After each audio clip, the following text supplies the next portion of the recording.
Entrevistas, análisis, reflexión y chisme. Aquí hablamos de todo, pero siempre, siempre con perspectiva de género. Así que quédate y escucha.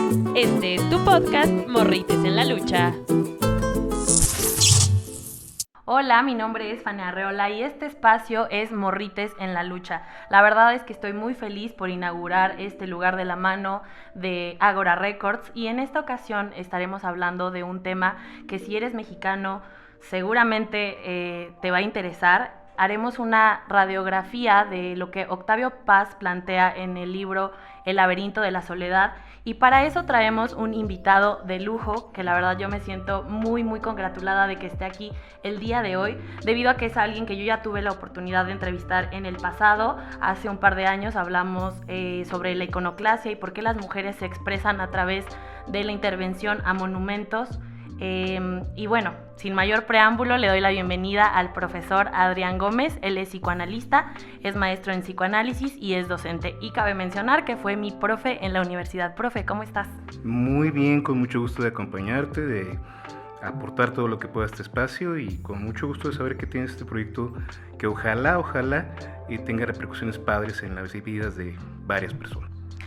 Para mí es como ya lo dije, un honor que estés acá y pues justo ya estábamos platicando un poquito antes de entrar a cuadro, que es importante el que abordemos esta radiografía del mexicano que nos planteaba Octavio Paz. Sin embargo, este es un ensayo escrito hace 50 años. Pero, ¿qué es lo que encontramos de ese momento en la historia al momento actual? ¿Cómo han cambiado las cosas respecto al mexicano y a cómo se conduce también respecto a la figura de lo femenino, específicamente a las mujeres con poder? Esto lo plantea Octavio Paz hace 50 años y creo que es válido retomarlo en la actualidad porque hay cosas que seguimos replicando y que seguimos viendo hoy, 2023. Sí, que de hecho ya deja tus 50, ya va para 70. Cuando lo piensan, ya son casi 70 años, ya en 2023, porque esto lo escribió él en mediados de los 50. No tengo ahorita la fecha exacta en la cabeza. Pero fíjate que pasa algo muy padre. Justamente Paz, en una necesidad de descubrirse a sí mismo, de entender su propia condición, una persona que se estaba moviendo mucho, conociendo otras culturas y otras propuestas, también se pregunta, bueno, ¿y qué está pasando con México?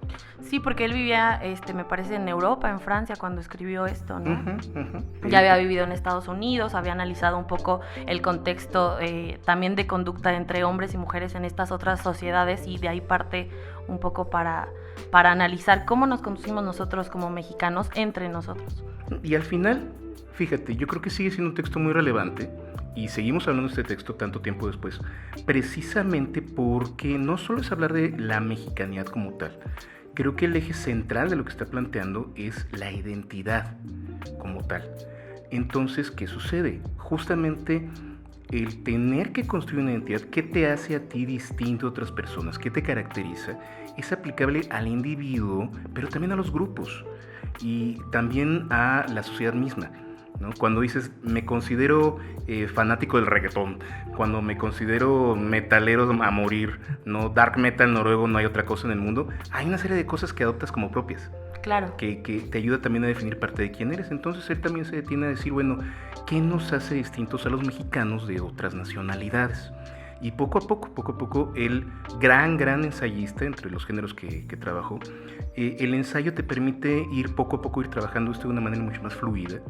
Y él se plantea mucho qué pasa y qué estamos resolviendo. Entonces, justamente la parte del título, el laberinto de la soledad, ¿por qué? Porque construir la identidad propia es un laberinto que todos tenemos que resolver. Y sí, y justamente creo que es aquí cuando, bueno, yo tengo como muy planteado esto, la identidad mía también nace de una relación en el contexto con las demás personas. Así o es. sea, yo tengo una identidad a partir de que los otros, quienes me rodean, tienen una identidad.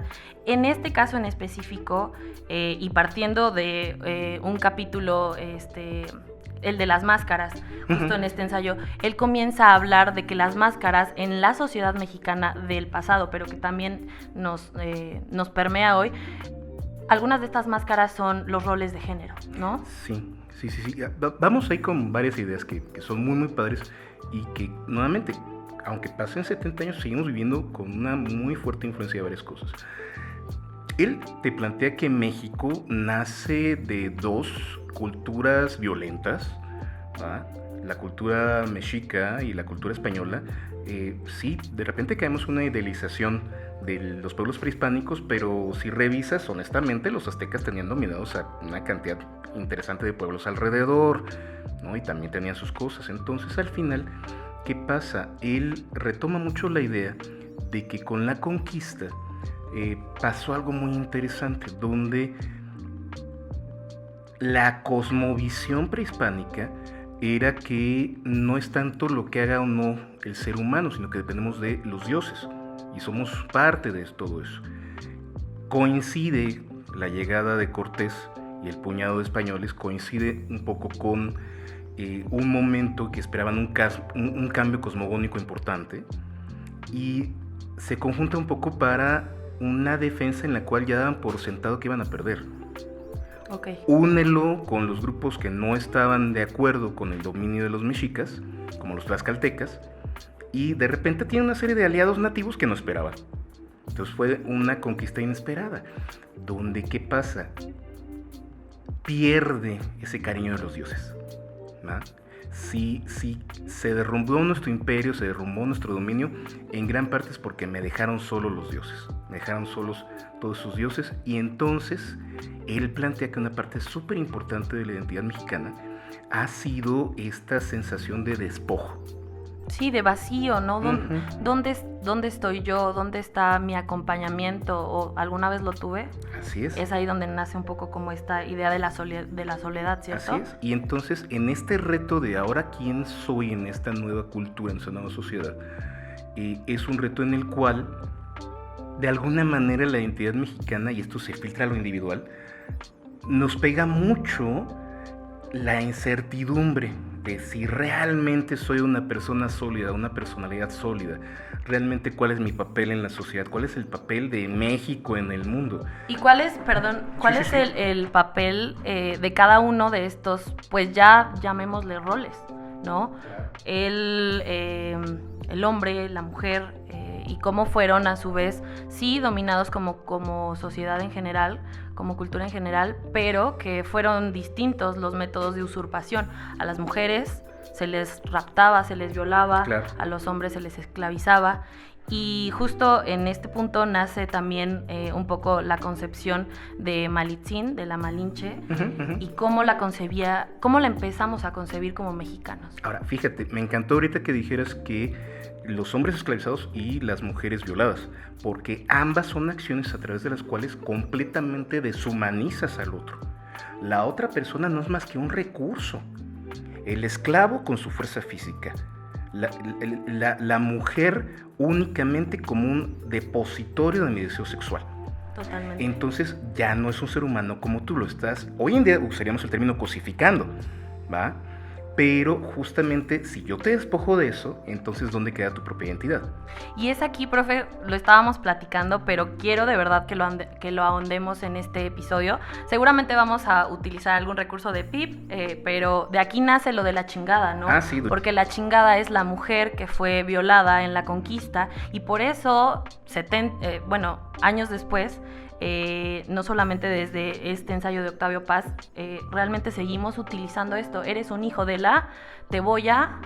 O sea, y nace también como pues de este contexto histórico violento que hasta el día de hoy forma parte de nuestra identidad, aunque esas generaciones estén muy distantes de la mía, ¿no?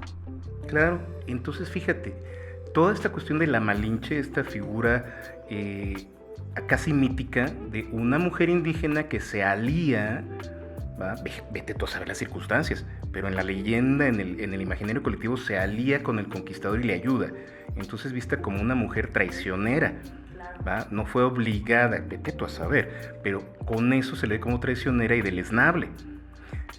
Entonces, ¿qué pasa?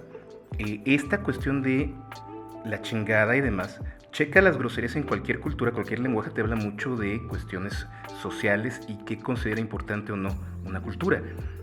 fíjate cómo de repente nos va mal en algo y decimos, no, ya me cogieron, pero tremendo, ¿va? Nuevamente ya irán viendo qué editan o qué no editan, ¿va? Pero básicamente... No se preocupe, eso le corresponde a Ágora. Ya. Para los que no estén infiriendo en casa, todo verbo que implica que soy sujeto de comercio sexual contra mi voluntad, ¿va?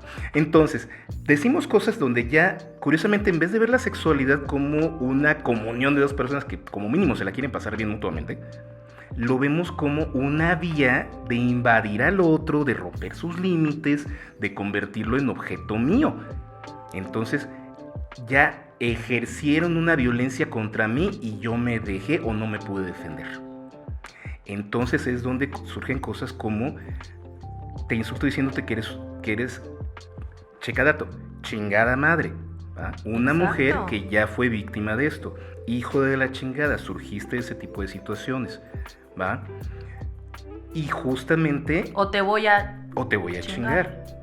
De hecho, si lo pensamos un poco, algo que platicábamos hace rato es que un problema importante en Occidente entero es la visión de la masculinidad como una definición en lo negativo, no es tan importante ser hombre es esto y esto y esto. Es importante en todo momento demostrar que no eres mujer, demostrar que no eres todo lo que sea no masculino. Exactamente. Incluyendo la homosexualidad. Donde, por ejemplo, como insulto, decirle a alguien puto, nuevamente, es decirle, no estás permitiendo que alguien más te penetre.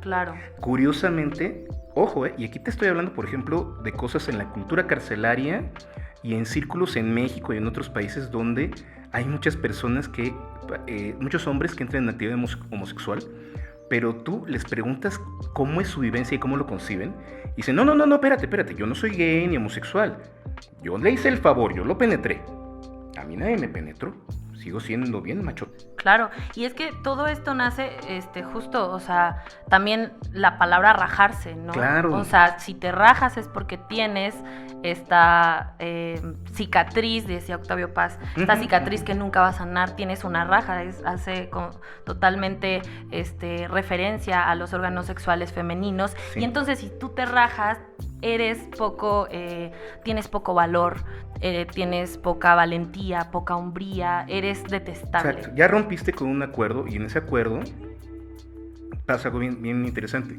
Si tenemos dudas de nuestra identidad, incluyendo la masculina y la mexicana, construyo una máscara, una representación de quién soy, que qué miedo que alguien lo vea, es como el Mago de Oz, ¿no? Nadie vea detrás de la cortina, por favor. ¿Va? Nadie vea que el rey no trae ropa, ¿sale? Como las ropas del emperador. Y entonces, ¿qué pasa? Justamente el que seas vulnerable, el que seas sincero, el que permitas que otros entren en tu intimidad física y emocional. El que muestre tus emociones. Exacto, es debilidad. Tradicionalmente los hombres tenemos derecho a 2 rangos emocionales únicamente, ¿va? El enojo y la lujuria. Y las mujeres, por ejemplo, no tienen derecho al enojo. No, porque una madre tiene que ser bondadosa. Bueno, sí, ya me enojé, pero hijo, te perdono, aquí ya está tu comida. Hazme el favor, ¿no sabes cuántas pacientes en el consultorio de repente trabajamos algo en la línea de, pues, créeme lo que toda madre tiene sus 5 minutos en que dice, híjole, me hubiera ido yo a un monasterio o lo que sea, menos tener estos, los adoro, pero quiero colgarlos de algún lado de repente? Pues sí, evidentemente, es una tarea difícil el maternaje. Y al final del día, tanto hombres como mujeres tenemos derecho a todo nuestro repertorio emocional. Todo. Totalmente, todos somos humanos. Entonces, fíjate, cuando pasa algo súper interesante ya con esto que estamos platicando. Entonces, como está este rollo de tengo que mantener esta estructura sólida de esta máscara, simbólicamente la mujer tiene 2 cosas. Uno, que me ayuda a definirme como hombre con su comportamiento estereotipado. Tú, mujer, vas a tener estos papeles y mientras te mantengas ahí, yo estoy más seguro de que sí estoy actuando como hombre. Si rompes esos papeles... Reafirma mi masculinidad. Exactamente. ¿No? Entonces me empiezo a confundir. Digo, entonces, a ver, espérate, está haciendo lo mismo que yo, está siendo proactiva, etc. Óyeme, no. ¿Cuántas veces no hemos respondido eso los hombres históricamente cuando entran a campos que no habían entrado o actúan de otras maneras? Entonces, oye, no, ¿en qué te hace daño? En que como rompe el status quo me obliga a cuestionarme a mí. Ahora en las políticas públicas, cada vez lo hemos visto. Y en lo simbólico, evidentemente bajo una concepción de la sexualidad centrada en lo fálico y el coito, la idea de que la vagina naturalmente da para la penetración, nuevamente como si fuera la única forma de sexualidad, simbólicamente es una onda de inherentemente el camino es permitir la entrada de alguien más, cosa que no se permite. No, por eso justamente... ¿Te rajas o no? Te rajas o no. Pasando un poco... pues justo este discurso de las máscaras, que a su vez se puede traducir a roles de género, que Octavio Paz nos plantea hace, pues como decíamos, más de 60 años, a más de medio siglo, ¿cómo ha cambiado la sociedad mexicana? Si hoy tuviéramos aquí esa radiografía del mexicano, ¿cómo se ha transformado? ¿En qué hemos avanzado? ¿En qué hemos retrocedido? Y ahora nos llega un contexto bien interesante, que es este mismo replicar discursos, máscaras y violencias a través de un mundo muy digital. ¿Cómo es ahora esta radiografía del mexicano? En mi muy humilde opinión creo que hemos dado pasos importantes, pero hay cosas que siguen pendientes. Por ejemplo, cuando él escribe esto, la primera edición del libro, apenas tenía unos años que se había aprobado la ciudadanía plena para las mujeres en México. No tenía ni 10 años que las mujeres podían votar en México, por ejemplo. Y de ahí a este momento sí hay cambios importantes, donde honestamente yo veo a tu generación y veo a muchos chavos, muchas chaves, como señor cincuentón. Porque morrites. Morrites, exactamente. Como señor cincuentón, de repente hasta me siento un poco curioso usando la variación inclusiva, pero me queda claro que es importante, ¿va? Entonces, ¿qué pasa? Justamente veo a la gente de tu generación, donde muchos y muchas justamente dicen, a ver, espérate. El género es una construcción social. Totalmente. Como tal, no hay nada inherente, así como la ley de la gravedad, que la sigues o la sigues, ¿va? Que nos obligue a mantener esos roles si ya no son funcionales. Sobre todo cuando son roles que nos están haciendo la vida muy complicada y muy infelices a mucha gente. Particularmente quienes les ha tocado el lado más feo de la lotería de los roles sociales, ¿va? Entonces yo veo mucha gente en tu generación que se lo está cuestionando, lo está planteando, está buscando muchas cosas distintas. A mí me encanta.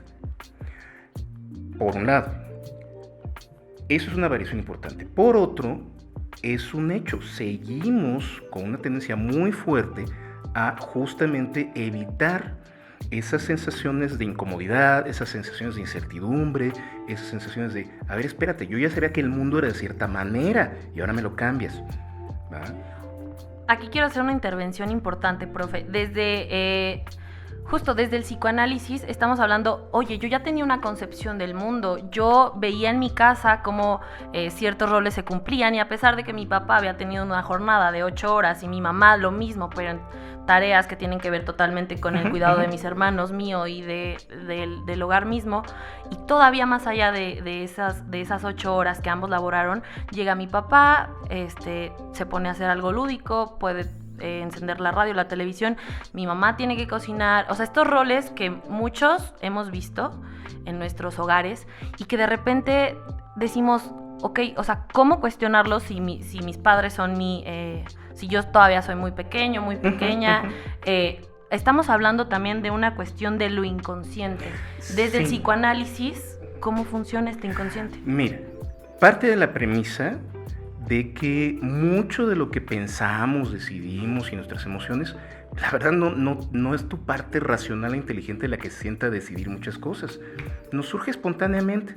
Ya llegó mi marido, yo tengo que hacer esto y esto, y así ha sido siempre. Porque, entre comillas, es lo esperado, porque literalmente me siento bien haciendo eso y él se siente bien haciendo eso, sin cuestionar los dos, que básicamente ella se está desgastando bien gacho, ¿va? Y en gran medida, ¿por qué? Porque estoy cumpliendo con los roles que vi mientras crecía o lo que la sociedad me ha dicho que tiene que ser. Pero ¿qué pasa? Justamente esta idea de lo inconsciente implica, y ojo, aunque la teoría nació hace más de 100 años, hoy en día muchos estudios muestran que en cuestión de segundos reaccionamos automáticamente a muchas cosas sin siquiera evaluarlas. ¿Qué pasa? Evidentemente esto va pegándole a cómo nos constituimos como sociedad, ¿va? Y vamos perpetuando cosas.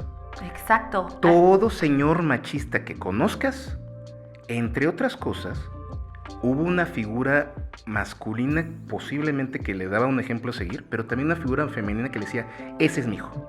Hay en la torre, que le decía a lo mejor a la hermana, sírvele a tu hermano, hazme el favor si aquel también tiene manitas, ¿no? Entonces es el tipo de situaciones donde justamente como ni siquiera nos detenemos a considerarlo, damos por hecho lo que mantenemos, exacto. Seguimos y la rueda gira y es gira un status y quo gira. que se va reforzando a sí mismo, ¿va? Se va reforzando a sí mismo y a ver, espérate. Justamente el psicoanálisis como práctica terapéutica para el individuo y como una forma de entender los movimientos sociales descansa sobre la idea de, espérate, no te vayas con la finta. ¿Qué fuerzas hay debajo del agua, biológicas y sociales, que están influyendo en nuestras conductas individuales y sociales? Entonces, nuevamente, yo como señor cincuentón, blanco, con todo el privilegio del mundo, que vine a hablar de estos temas porque heterosexual. Me lo pidieron. Hasta donde tengo entendido, no he tenido así gran Profe, momento romántico. pero estás en Morrites en la Lucha el día de hoy porque, debo decirlo, la verdad, voy a hacer aquí una intervención, pausa, paréntesis. Lo que pudimos hablar respecto a la última entrevista de la iconoclasia tuvo una repercusión importante en redes sociales, en este medio nacional en el cual pudiste acompañarme, y yo agradezco que estés aquí nuevamente. Y precisamente no importa que seas un hombre cincuentón, como lo estás diciendo, blanco, y que tengas estos privilegios, porque es que realmente podemos romper este status quo del cual nos han dicho que no deberíamos salir. Donde justamente es bien curioso, porque honestamente voy a usar un ejemplo personal, ¿va? Yo hace 700 años, cuando inicio mi vida en pareja con quien hoy es mi esposa, entro muy moderno, siglo XX, no, si yo voy a ayudar en la casa. Problema desde ahí. Realidad, sí, hay muchos hombres que le metemos horas a la casa, pero todas las estadísticas muestran que, comparado con lo que le mete la mujer, no es nada. 1. 2, el clásico, si me dices sí lo hago. O dime en qué te ayudo. Dime en qué te ayudo. Le voy a ayudar. Espérate, carnal. ¿En qué momento la mujer automáticamente damos por sentado que es la gerente general de lo doméstico? Te estoy dando una carga. Claro. Aparte de toda una carga mental y emocional de que tú eres la persona que tiene que estar encargada de que todo funcione y yo voy a ser tu segundo al mando, tú me avisas. Mientras tanto, ahí estoy viendo el fútbol sentado, ¿no? Y mientras tanto puede quemarse la casa y no me entero, perdón. A mí me tomó tiempo de darme cuenta, no, espérate, no le estás ayudando a nadie. Los y es dos precisamente el ir en contra de este inconsciente, ¿no, profe? Exacto, darte cuenta de que lo has perpetuado porque te conviene. Y muchas veces no queremos darnos cuenta de lo inconsciente. ¿Por qué? Porque implica renunciar a un privilegio, o implica algo doloroso, o de repente voltear y decir, híjole. No es tan cómodo. No es tan cómodo. Creo que sí he sido yo el villano de la peli a ratos. No es nada cómodo. Entonces, por eso, social e individualmente, de repente ciertas cosas, desde fuera dices, ¿por qué cuernos actúa como actúa? Pues porque ver las cosas como son cuesta. Sí, muchas veces a lo mejor estuvimos andando todo el tiempo sobre zapatos acolchonados, pero ¿sabes qué? Vives en un piso de tierra. Tienes que, realmente decir por qué las personas a mi lado, personas que se supone amo, en este caso mi pareja, porque ella sí se está lacerando los pies. Y exacto, yo sigo en mi colchoncito, en mis pantuflas, en mis chanclas cómodas, porque vivo en el privilegio. Exactamente, entonces implica un cuestionamiento constante.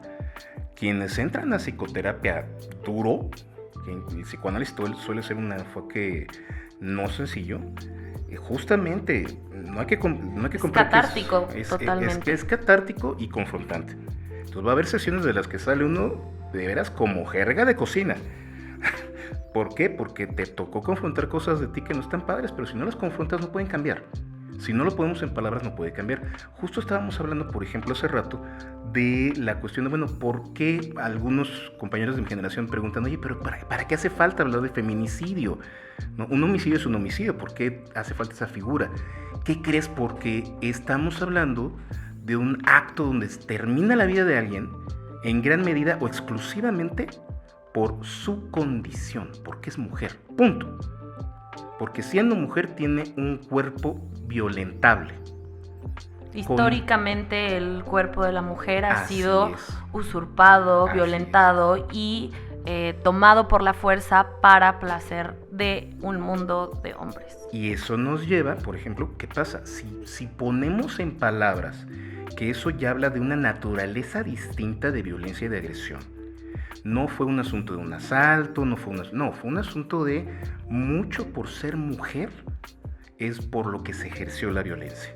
Entonces, si no lo ponemos en palabras, no podemos entender que es un fenómeno social y que hay que trabajar. Es el primer paso. La tipificación de los feminicidios. Como tal, exacto. Entonces, ni por definición toda muerte de una mujer es un feminicidio, pero sí tiene una necesidad importante para que lo entendamos como fenómeno. Entonces, ¿qué pasa? Esto está conectado un poquito con lo que platicamos respecto a la homosexualidad, donde ser yo el activo implica que no estoy siendo yo el sujeto de violencia, yo violento. Yo estoy bien, yo estoy en mis marcos de una hombría no vulnerada. Y esto no es nuevo, ¿eh? O sea, en los romanos tú veías que, por ejemplo, para burlarse del emperador, el chisme no era si había tenido sexo con otros hombres, el chisme era si había permitido que otros hombres le penetraran sexualmente. Ese era el chisme. Sí, pues justo por ejemplo, en los griegos estaba permitido. Sí, de hecho, justamente, y hasta hablemos de misoginia. Hablemos de misoginia. En la torre, ya me metí al callejón de los guamazos. Ok, entonces, ¿qué pasa? Justamente, parte del show es que como hombre plantear un rol específico a la mujer me ayuda a mantener mi rol de hombre y mi rol de privilegio. Entonces no te salgas de ese rol. Los griegos en particular, nuevamente, los griegos y los mexicanos, que tienen en común los antiguos griegos con los mexicanos de hace 50 años y ahorita, muchos, adoramos a la mujer por su función, no como personas. ¿Va? México el 10 de mayo se paraliza. Sí. Se paraliza. Punto.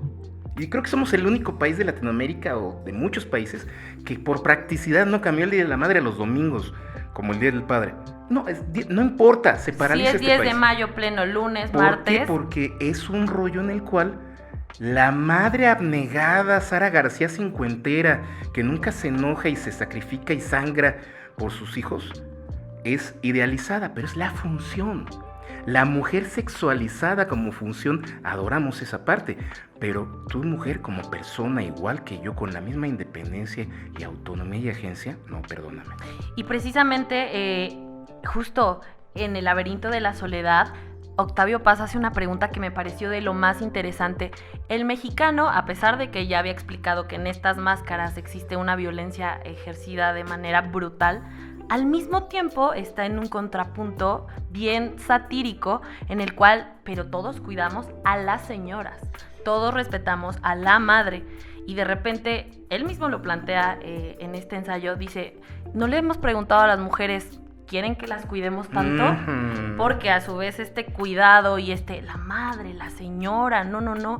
A la vez este cuidado también es un velo de poder impuesto. Claro. De yo te cuido porque tú me perteneces. Te voy a proteger en el pedestal que de fondo es una vitrina, ¿va? De la cual no te vayas a salir, por favor.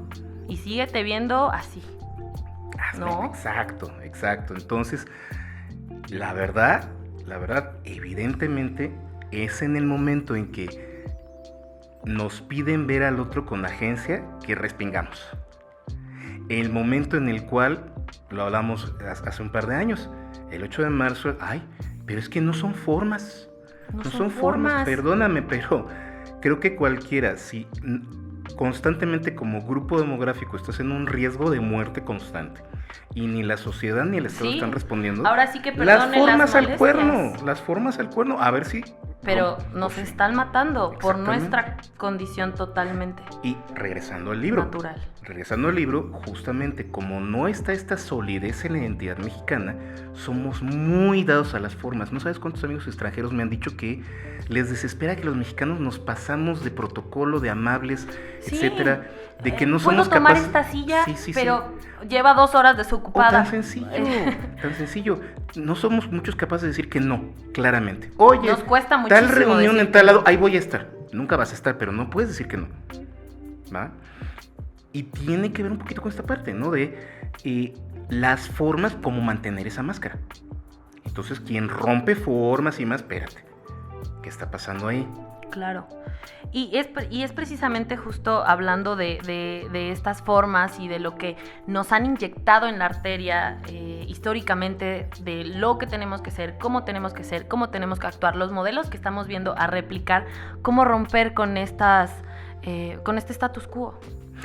Bueno, ahí es donde creo que mucho de lo que estamos platicando tiene que ver mucho con la idea de que es un proceso que tiene que ir de la mano lo individual con lo social, donde justamente son fuerzas reales, que lo hermoso de todo esto es que en el momento que haces conciencia de ello, tienes opciones. Yo, estando consciente de que desde mi lugar cómodo tengo una ventaja, ahí me toca decidir. Voy a mantener mi ventaja con toda conciencia y no me importa la otra persona. Que se rasquen con sus uñas y pobrecito tu dolor, pero no lo estoy sintiendo yo. O partimos de una base muy concreta. Todos los seres humanos tenemos el mismo derecho a un trato digno, el mismo derecho a perseguir una vida lo más plena posible. Todos. Lo que nos diferencia a todos son accidentes de suerte de la vida. Punto. Cromosomas. Cromosoma, dónde nací, quién me educó, a quién conocí, pude ir o no a tal escuela, qué pude comer o no mientras crecía. En gran medida no son cosas que inherentemente, es una parte de la población que no tiene los mismos derechos. No, son accidentes afortunados para unos y muy desafortunados para muchos. Totalmente.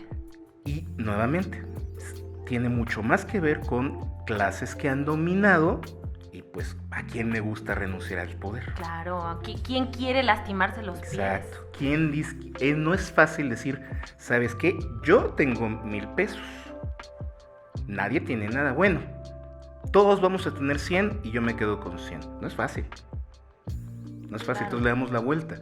Pero podemos tomar la decisión, ¿va? El primer paso es ser conciencia. Y luego tomar decisiones plenamente éticas donde vemos a la otra persona como una persona igual a mí dentro de su diferencia. Claro, porque muchas veces lo que nos diferencia es solamente unos tantos centímetros de piel entre las piernas. Uh-huh. Y porque eso me imposibilita de manera racional a tomar decisiones, a tener derecho a la educación. O sea, yo de verdad no concibo, profe, cómo yo estoy aquí por cuestión de suerte que nací en el 98, pero pudo ser un par de números atrás. Uh-huh. Y entonces, ¿por qué si yo me siento una mujer capaz de decidir, de cuestionar, de analizar, de ejercer mi voz, por qué antes no hubiera yo podido ir a la escuela? ¿Por qué antes yo no hubiera podido votar en mi sociedad? ¿Por qué antes yo no hubiera podido salir de ciertos roles que aún así es difícil, pero que actualmente poco a poco estamos ahí picando piedra? Históricamente le tenemos miedo a los cambios, particularmente si estoy en una posición que es cómoda. Entonces le tenemos miedo a los cambios. Checa con cualquier persona que se la piensa para renunciar a un trabajo, por ejemplo. Claro. O se la piensa para dejar una relación o iniciar otra, etcétera. Que en realidad el cambio es la naturaleza de la vida. Pero, ¿qué pasa? Si se empiezan a generar los cambios, nunca faltamos los que decimos, no, espérate, no lo muevas. Y parte del rollo es, tu rol en la vida y en la sociedad es este. Y de ahí no te mueves, por favor. Si tú te mueves, me obligas a asumir que yo también me puedo mover. Y eso mucha gente no le gusta. No, pues aquí, es complicado. Pero lo interesante es que en ese movimiento está la verdadera vida. Porque luego volteas y tienes un enriquecimiento que no esperabas. Porque luego las personas que no tienen acceso a muchas cosas contribuyen padrísimo a la sociedad, ¿va? Y tú no sabes si alguien 1, 2, 3 generaciones después que tú va a tener grandes beneficios de un cambio. ¿Va? Y gracias a estos cambios, profe, hoy tenemos entornos que de verdad creo que son más propicios para la vida en general de las personas, sin importar qué camino decidan en su sexualidad. Exacto. Si nací con algo entre las piernas distinto a ti. Uh-huh. Y gracias a estos cambios, hoy tenemos en México una cuestión bien importante que es un fenómeno histórico, que es que se está hablando de agentes activos en la política y se está pensando para liderar el ejecutivo nacional por una mujer o por mujeres, ¿no? Que están ahí en la contienda. ¿Qué opinas, ya casi para cerrar hermoso espacio? Me encanta para... ¿Qué opinas? ¿Crees que el mexicano actual, partiendo como iniciamos esta conversación, de la radiografía de un mexicano con estas máscaras y a las máscaras que podemos llevar el día de hoy, ¿estamos listos para una mujer presidenta? Mira, hasta me hizo sudar la pregunta, porque tiene dos partes. Primera, considero que es probable, o altamente probable, que voten más a México por una presidenta. No lo sé, no lo veo muy probable, porque para muchos votantes, hombres y mujeres en México, la idea de que la figura máxima de autoridad sea una mujer rompe precisamente con ese patrón patriarcal. ¿Va? Lo destroza. Lo destroza, y entonces si es poner de cabeza las cosas. Entonces no es fácil dar ese brinco. Pero creo que nos conviene mucho hacer ese brinco. Nos conviene muchísimo por dos líneas. Uno, revisa estadísticas. Prácticamente todos los países donde las mujeres han asumido el principal puesto de gobierno, primera ministra, presidenta, como le llames, revisa estadísticas, lo hacen muy bien. Entre otras cosas, no están lidiando con un ego de demostrar que son el miembro más grande del gabinete. Así, perdón por la metáfora, pero eso implica que logran mejores cooperaciones, piensan mucho más a nivel social y no están todo el tiempo pensando en su propia supervivencia política. Entonces, por ejemplo, en la pandemia, lugares como Nueva Zelanda sí lograron hacer cosas bien padres para contener el problema, y Estados Unidos y México, con mandatarios autocráticos y tercos, yo sé, igual tienes tu estatua de San AMLO en casa, pero tiene sus fallas el señor, como todo mandatario. Sí, totalmente. ¿Vale? Entonces, ¿qué pasa? Países que su solución fue negar, y yo ya lo dije, ya se resolvió, y no es cierto, un virus no te va a hacer caso. Exacto. Entonces, son mejores gobernantes hasta ahorita, lo ha demostrado, uno. Y dos, la visibilidad en este caso de las mujeres, donde no habían estado visibles, ayuda a normalizar la idea. Y dejas de preguntarte, oye, ¿se podrá o no que una mujer nos dirija? Si ya pasó y fue padrísimo. Claro, no. Lo normalizas. Hace falta. Y creo que me encanta que este espacio se esté gestando, bueno, que ya es un hecho, lo tenemos aquí, tangible, y porque hay muchos espacios además que están naciendo precisamente para plantear este tipo de reflexiones, no de manera sumada a lo pop de hablar de feminismo, sino porque realmente, como lo mencionas, profe, hay estadísticas que nos indican que realmente el salir de este status quo que nos ha regido y mantenido bajo un velo que está totalmente inclinado hacia lo masculino, hacia el patriarcado, el salir de esto nos da nuevas maneras de vivir en sociedad. Claro, y al final a mí me llama mucho la atención tanto personas que se identifican con el feminismo como que critican mucho el feminismo en general. También es importante escuchar esa voz. No, y porque todo movimiento social debe tener una crítica y una autocrítica, pero a mí me llama mucho la atención que insisten en un rollo prácticamente partidista, ¿no? Unos contra otros, cuando en realidad, como humanidad, nos debemos la posibilidad de estar constantemente buscando nuevas formas de existir y coexistir que nos beneficien a la mayor cantidad posible de personas. Totalmente. Punto. Totalmente. ¿Por qué cerrarnos a cambios cuando podemos ir encontrando nuevas formas de vida para beneficio de todos? De eso se trata el asunto.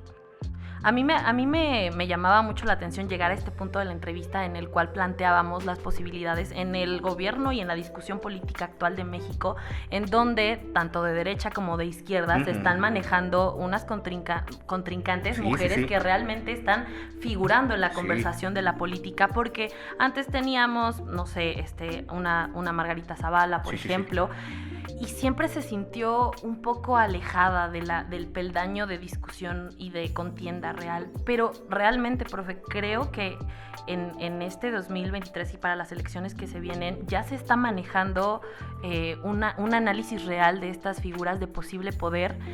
Y a mí, por supuesto que me hierve la sangre al pensar que haya personas que digan, no, simplemente porque es mujer, no, pero, híjole, sí trae buenas propuestas, ¿no? Pero, ¿cómo crees que vayan a reaccionar los sectores más machistas de México ante estas propuestas? Los más cínicos, justamente como lo dijiste, una mujer no está hecha para dirigir y van a sacar todo tipo de argumentos. Pero machismo acá, sí, del bueno arraigado. Desde argumentos muy, muy cavernarios de, entonces cuando tenga su menstruación va a tomar decisiones impulsivas. Cuando esté en sus días, ¿qué vamos a hacer con la presidenta, no? Yo te haría el contraargumento, los hombres tomamos decisiones con nuestra testosterona todos los días, mano, honestamente.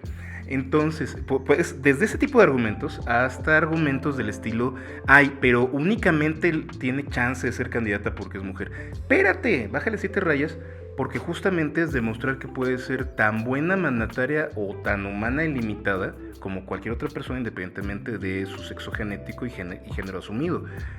Y fíjate, te digo, no veo yo podría sospechar cierto rechazo abierto u oculto de parte de los sectores más conservadores, hombres y mujeres, porque también entre las mujeres. Con todo, más allá de lo que vaya pasando con la candidatura de Xochitl Gálvez, el hecho de Sheinbaum, que todo parece indicar que es la más popular en la encuesta previa de Morena, y Morena, nuevamente, sin hacer ninguna evaluación de su eficacia, capacidad, lo que quieras, ideología, el hecho es que es el grupo en el poder ahorita. Eso automáticamente te da unas ventajas importantes en unas elecciones, te da una visibilidad importante. Entonces creo que es un factor muy, muy interesante que aumenta mucho las probabilidades de que pudiera ser ganadora. De que pudiera ser una realidad. Sí, tan solo con eso, más allá de ideologías o capacidad o decisiones. ¿Qué diría Octavio Paz del cual iniciamos hablando ante un panorama que si bien no es utópico, que si bien es carente de muchas cuestiones que habría que cuestionarnos más todos los días, y por eso se generó esta mesa, y yo agradezco muchísimo que estés acá, profe, y ya dándole un poco salida a esto, ¿qué diría ese Octavio Paz? En la torre, más allá de sacar una cuija. ¿Qué crees que se puede interpretar de un mexicano que ya acepta en la concepción de políticas públicas, en la concepción de un líder ejecutivo, a una figura que ya no es, pues que ya es, o sea, que se concibe distinto? Yo sospecho que él te diría que ya era hora. Muchos otros de sus textos rescatan mucho la figura femenina en muchos sentidos. Muchos textos donde hace todo un libro de ensayos padrísimo rescatando la figura de Juana de Asbaje. Su libro de La doble llama, que habla sobre el amor y el erotismo, rescata padrísimo la mística femenina. Entonces yo creo que él te diría que ya es hora, ¿va? Él, con todas sus limitaciones como todo ser humano, sus limitaciones históricas y personales, creo yo que era una persona que trataba de ser íntegra y ver hacia adelante, ¿no? Justamente él era embajador, y cuando se da la matanza del 68, él renuncia en protesta, automáticamente, y denuncia todo esto. Entonces, a pesar de que se movía en una élite cultural y política, creo que era una persona consciente de que hacían falta cambios, y que esos cambios no estaban llegando. Y él considera que la Revolución Mexicana fue una gran oportunidad que se volvió a caer, ¿va? Y México todavía tiene pendiente pasar esa adolescencia y crear una nueva identidad. México es un puberto. Él lo plantea justo así. Es que estamos de repente en la niñez, en donde el mundo es intrínseco y explorativo, y de repente estamos en la adultez, en donde pues ya estamos bastante en lo cotidiano de llevar a cabo una vida pues sustentable. Pero el adolescente se siente todo el tiempo con este hastío de soledad, ¿no? También esto titula un poco al ensayo. Exacto. Fíjate cómo el laberinto de la soledad. El adolescente promedio dice, nadie me entiende, y nunca nadie ha vivido lo que yo he vivido. Y su reto es, tengo que generarme yo una identidad de un lugar en el mundo. Y la primera respuesta es construirse cosas que no son tan espontáneas o imitar ideas. Y lo vemos como con disfraces. Y te vuelves adulto joven cuando ya te das chance de ir aceptando todos tus recursos e irlos poniéndolos al servicio de lo que realmente quieres. Y ahora, el México planteado como este adolescente joven, que tome todos sus recursos. Exacto. Y que realmente se analice quién es mejor para el poder, y seguramente podría ser una mujer. Claro. Profe, muchísimas gracias por este espacio. Muchas gracias a Ágora Records, que está haciendo esto posible, y nos vemos en otra emisión de Morrites en la Lucha. Muchas gracias a ti. Gracias. Ha sido un gusto.